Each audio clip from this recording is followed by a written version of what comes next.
यूथड़ माइयां दा लीगी रहनुमावां ते हमला।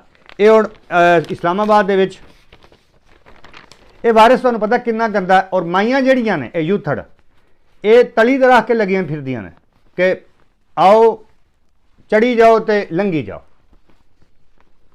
मतलब इस तो अच्छा लफ्ज़ मैं नहीं बोल सकता। मतलब तली तो रखी है ना हर शय कि आओ, मतलब कि लई जाओ तो जाई जाओ। इस तरह का ये गंदा जिहड़ा ना ये मामला है। ये हुण मुस्लिम लीग के दो रहनुमा हनीफ अब्बासी और ख्वाजा साद रफीक कोसार मार्केट इस्लामाबाद की उत्थे खाना खान गया रेस्टोरेंट ते, और उत्थे हुण ये माइयां जिहड़ियां ने दो त्रै इन्हां नूं टक्कर गईयां, जिन्ना मतलब उतां चाड़े तो हर शै अद्धी अद्धी जिहड़ी नज़र आ रही हुंदी है, थल्लियों भी अग्गा पिछा सारा कपड़े जो इंदियां पांदियां ने, बई पूरा टच मरम्मत जिहड़ी उत्थे हुंदी है। तो वो उन्होंने किधर उन्होंने वेख लिया तो उन्हें रौला पाना शुरू कर दिता, उन्होंने गालां कड्ढनियां शुरू कर दित्तियां।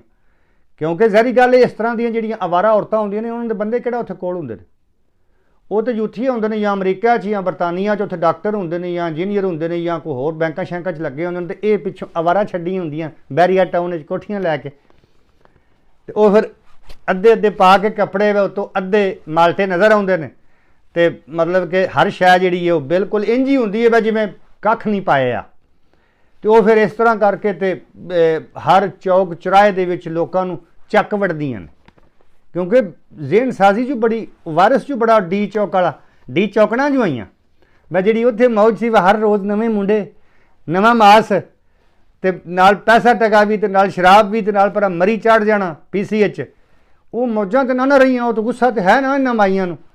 ते इन्हां ने वो दो जिहड़े रहनुमा ने उन्होंने तो खाना खांदा वेख्या, तो उन्होंने पहले गालम गलोच की, और वो बेचारे जहरी गल है इज्जतदार लोग ने, उन्होंने समझाया कि बीबी की करते फिरदे हो तुसी, जाओ अपना काम करो, या चलो तुसी नहीं तो कोई मर्द की गल छड़ो, तो मर्द तो बाहर ने अमरीका बरतानिया च यूथ थड़ने हो। लेकिन उन्होंने फिर ना अगे हथ पल्ला किया, हथ पल्ला की उन्होंने जरा हथी पैण की कोशिश की, साद रफीक और हनीफ अब्बासी दे हथी पैण की कोशिश की।